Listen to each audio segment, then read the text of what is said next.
नमस्कार विद्यार्थियों। 1892 का भारत परिषद अधिनियम पढ़ रहे थे हम। और उसमें ये जो विधान परिषद के सदस्यों के बारे में लिख रहे थे कि इन भारतीय सदस्यों को कोई पावर भी दिया गया था क्या, तो इनको पावर भी थोड़ा बहुत क्या दिया गया था वो लिख लो आप। देखो, परिषद के भारतीय सदस्यों को वार्षिक बजट पर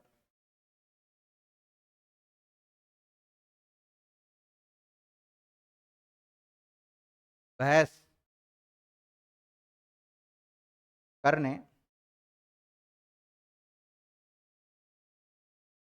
वार्षिक बजट पर बहस करने व सरकार से प्रश्न पूछने का, सरकार से प्रश्न पूछने का अधिकार भी दिया गया।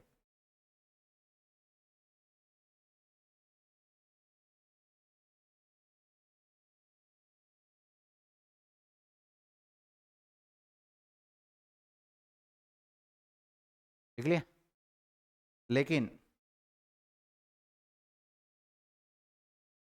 प्रशासन ऐसा जरूरी समझे तो प्रशासन ऐसा जरूरी समझे तो बिना कारण बताए भी प्रश्नों का उत्तर देने से मना कर सकता था। मतलब ये सरकार से प्रश्न पूछ सकते थे, लेकिन सरकार उत्तर दे ऐसा कोई जरूरी नहीं है। प्रश्न तो देने पूछने का अधिकार दे दिया आपको, लेकिन उत्तर दे कि ना दे वो सरकार के ऊपर डिपेंड करेगा। प्रश्नों का उत्तर देने से मना किया जा सकता।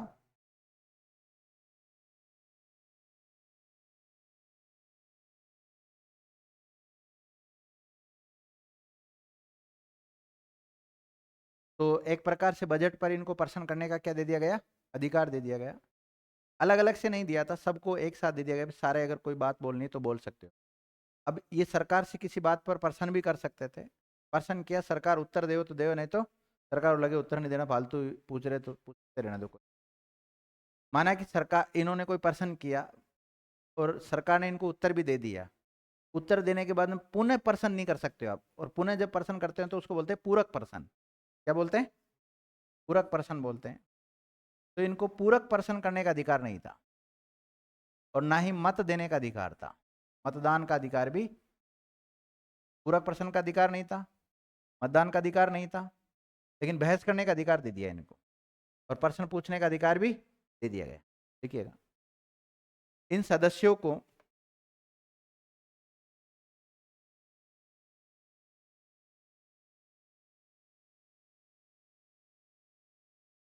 इन सदस्यों को पूरक प्रश्न पूछने, पूरक प्रश्न पूछने और मतदान का अधिकार नहीं दिया गया था।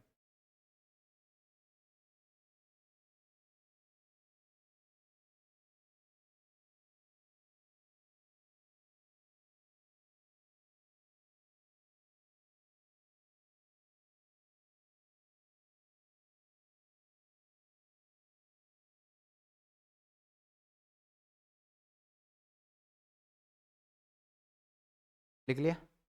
अगला पॉइंट लिखो। इस एक्ट के पारित होने से पहले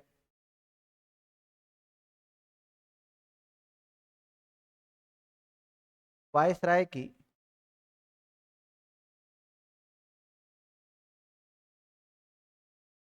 कार्यकारिणी परिषद, वायसराय की कार्यकारिणी परिषद में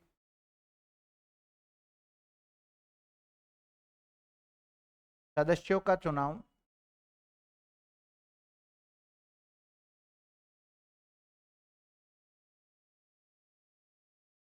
सदस्यों का चुनाव कैसे हो, सदस्यों का चुनाव कैसे हो, इस पर सर्वाधिक विचार किया गया।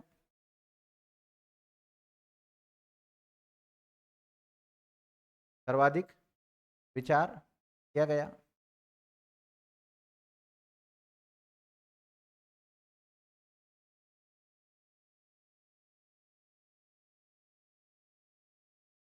सर्वाधिक विचार किया गया, जिसके तहत ये एक मिनट विचार किया गया और इस समस्या का निराकरण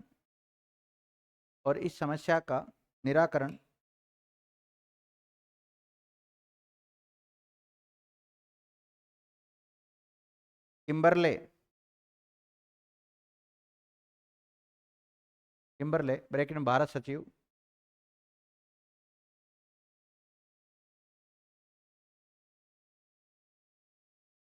ने किया। इस समस्या का निराकरण किसने किया? किम्बरले या भारत सचिव ने किया। देखो, जिसके तहत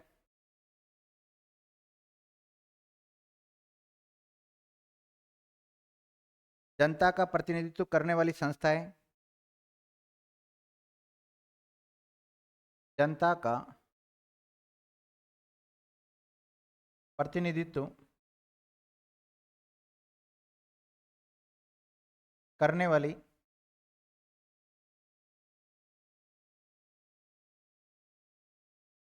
जनता का प्रतिनिधित्व करने वाली संस्था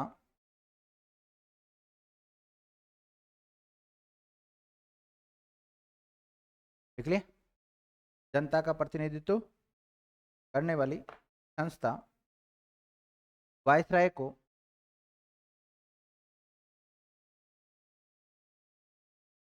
अपना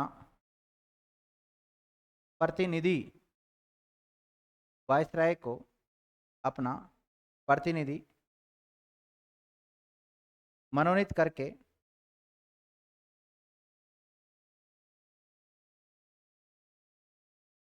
उनके नाम भेजेगी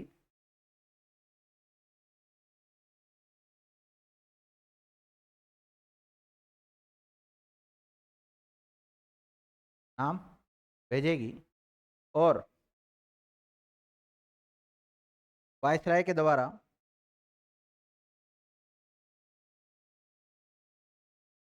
उन नामों में से चयन किया जाएगा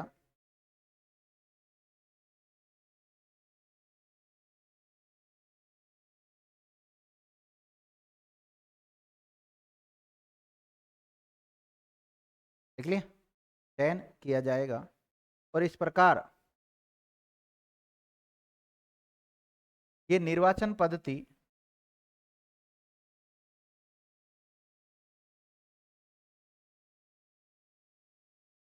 अप्रत्यक्ष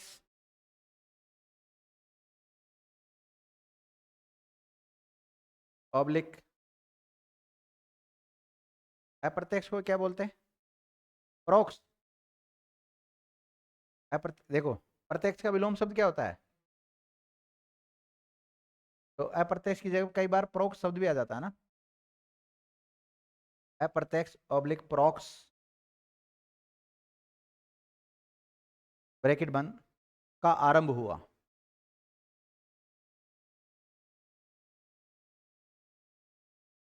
लेकिन इसमें निर्वाचन शब्द का उल्लेख नहीं मिलता है।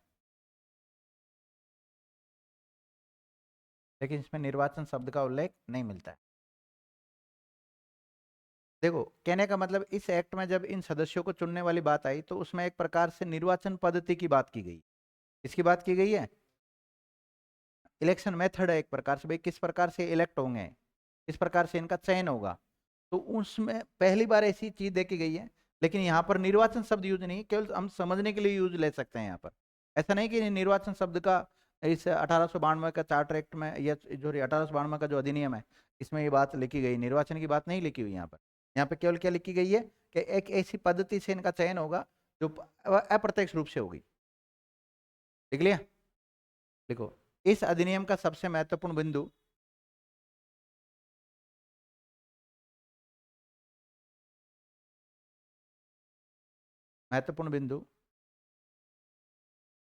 ये निर्वाचन पद्धति है।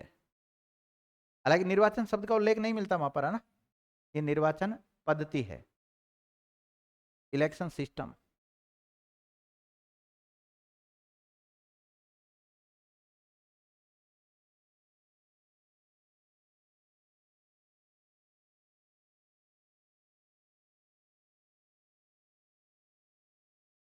देख लिया।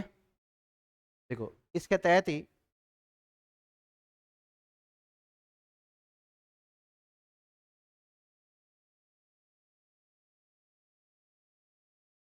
इसके तहत ही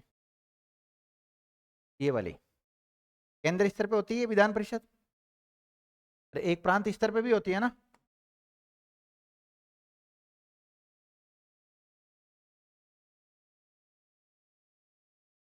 ये एक प्रकार से केंद्रीय विधानमंडल ही हुआ कि नहीं हुआ। देखो जिसके तहत ही केंद्रीय विधानमंडल, जिसके तहत ही केंद्रीय विधानमंडल ब्रैकेट में वायसराय की कार्यकारिणी परिषद,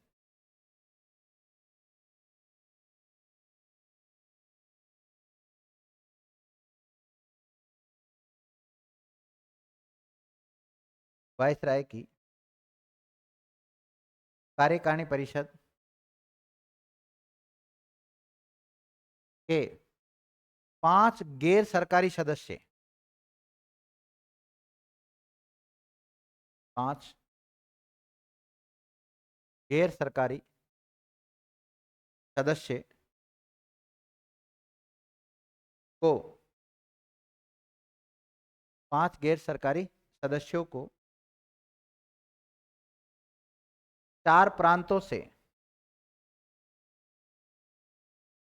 5 गैर सरकारी सदस्यों को 4 प्रांतों से लिया गया।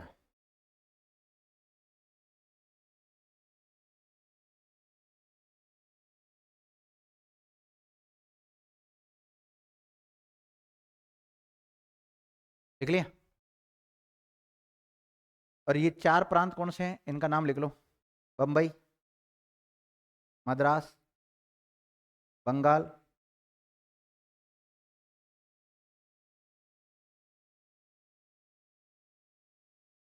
और उत्तर पश्चिम सीमा प्रांत, उत्तर पश्चिम सीमा प्रांत।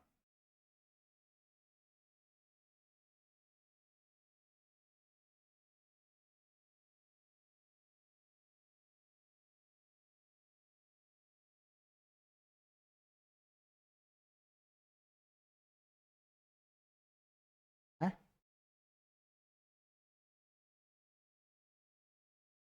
बंगाल सबसे बड़ा, बंगाल ही है। बंगाल का जो वाणिज्यिक बोर्ड होता था ना, वहां से एक एक्स्ट्रा लिया जाता था।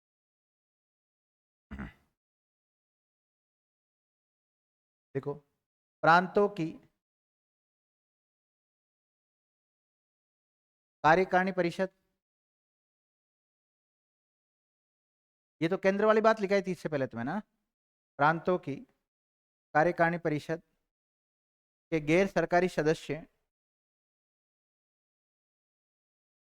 गैर सरकारी सदस्यों तो नगर पालिका, जिला बोर्ड, विश्वविद्यालय,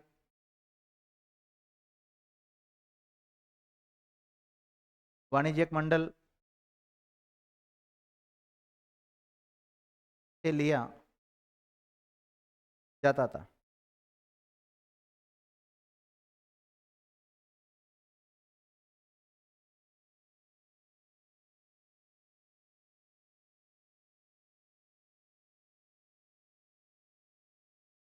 देख लिया।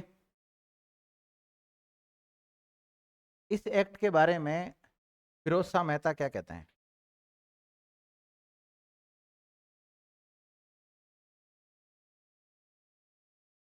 फिरोज शाह मेहता का स्टेटमेंट लिख लो आप।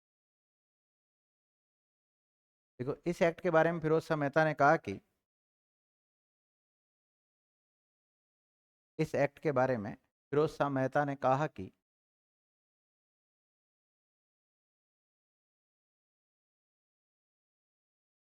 यह अधिनियम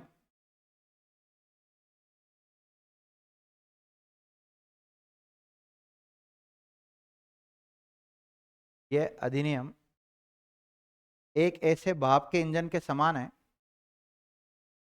एक ऐसे भाप के इंजन के समान है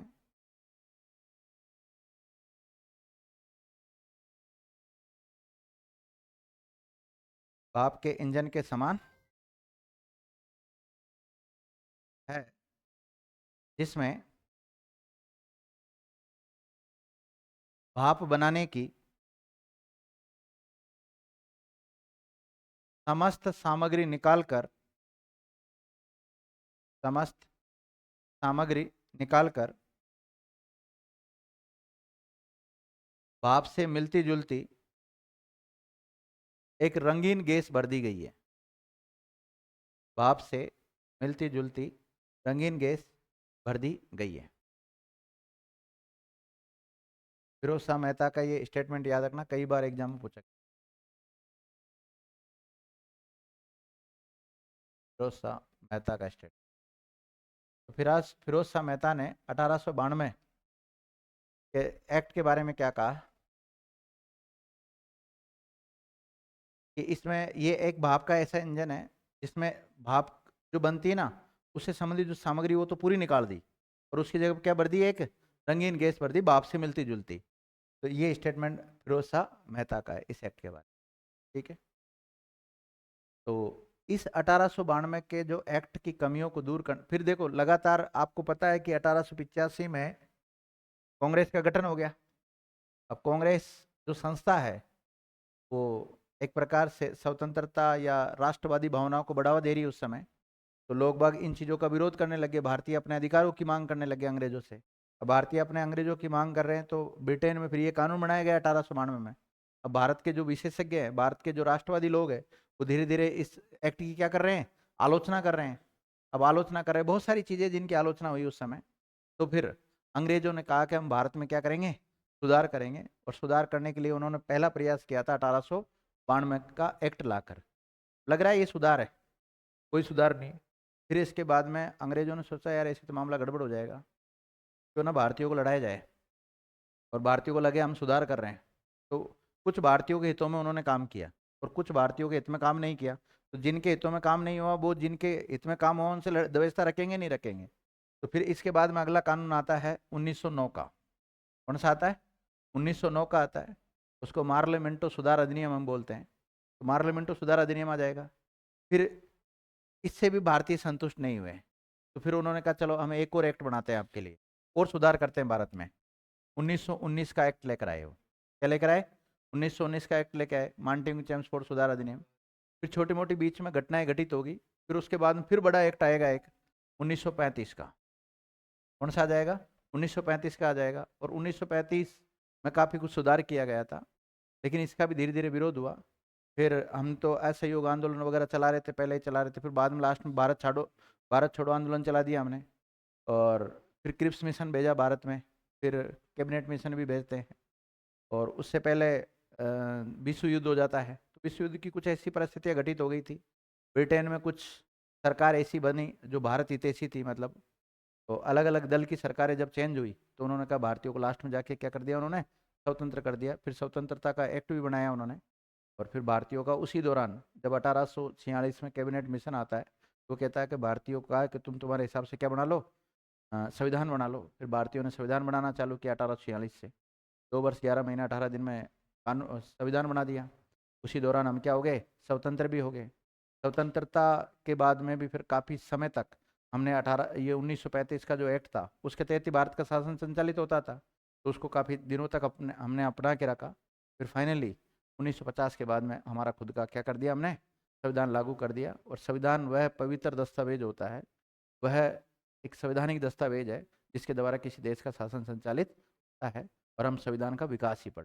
तो उस क्रम में बहुत सारी घटनाक्रम आएगी, उनको हम क्रमबद्ध तरीके से पढ़ेंगे। अभी लास्ट हमने जो पढ़ा है वो 1892 का चार्टर एक्ट, सॉरी 1892 का भारत शासन अधिनियम, भारत परिषद अधिनियम कंप्लीट कर ली। ठीक है, इस क्लास को यहीं विराम देते हैं।